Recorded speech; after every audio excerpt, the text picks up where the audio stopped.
আসসালামু আলাইকুম। আমার আগের ভিডিওতে আমি 2100 আমার এই বাচ্চা মুরগির ভিডিও দিয়েছিলাম। আজকে বয়স হচ্ছে 18 দিন। আজকে রানীক্ষেতের ভ্যাকসিন করব। ভ্যাকসিনটি হিটরা। বাচ্চাগুলো ঘন হয়ে গেছে, একটু ঘন হয়ে গেছে। তবে রাত্রে ভ্যাকসিন করার সময় বাচ্চাগুলোকে আমি জায়গা বাড়িয়ে দেব। আর বাচ্চার খাওয়া দাওয়া, ওজন সব কিছুই ঠিক আছে। এখন আমি বোর্ডিংয়ে লাইট দিচ্ছি না, লাল লাইট দিচ্ছি না, কারণ যথেষ্ট পরিমাণ হিট আছে দিনে, আবার রাত্রেও গরম থাকে, সেই কারণে লাল লাইট আমি খুলে ফেলছি।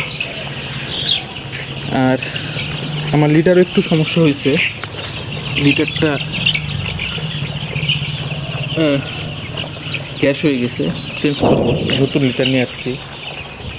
আর মুরগিটা আমার মাঝখানে খ্যাক খ্যাক একটা সাউন্ড করতো, এটার জন্য আমি একটা অ্যান্টিবায়োটিকের কম্বাইন তৈরি করছি। কম্বাইনটা হইতেছে নিওমাইসিন সালফেট আর সিপ্রোফ্লক্সাসিলিন। নিওমাইসিন সালফেট দেওয়া হচ্ছে 2 লিটার পানিতে 1 গ্রাম, আর সিপ্রোফ্লক্সাসিলিন দিচ্ছি আমি 1 মিলি 1 লিটার। আজকে টানা 48 ঘন্টা ডোজ করলাম। আমি আরও 72 ঘন্টার একটা অ্যান্টিবায়োটিকের ডোজ করব। তারপরে আর লাস্ট 2 দিনের যে ডোজটা করব, টোটাল 5 দিন, সেটা হচ্ছে 12 ঘন্টা পানিতে আর 12 ঘন্টা পানি, সাদা পানি, লাস্ট 2 দিন। এখন মুরগিগুলোর ওজন সুন্দর।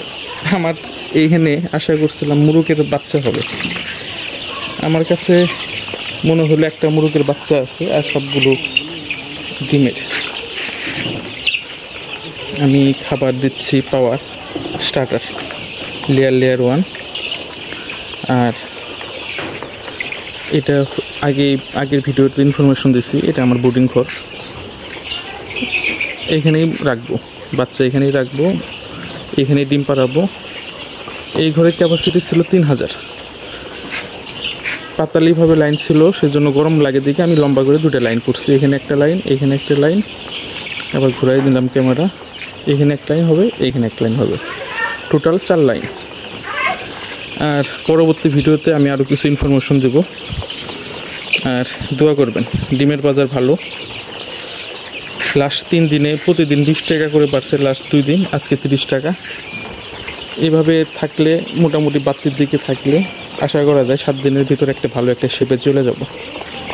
ভালো একটা শেপে চলে গেলে আমার রানিং যেহেতু 2000 প্রোডাকশনে আছে, ওইটাতে এই 2100 মুরগি পালা খুব একটা কষ্ট হবে না, আর মোটামুটি পারা যাবে। ঠিক আছে, নেক্সট ইয়ার পরে আরও কিছু ইনফরমেশন দেবো। আসসালামু আলাইকুম।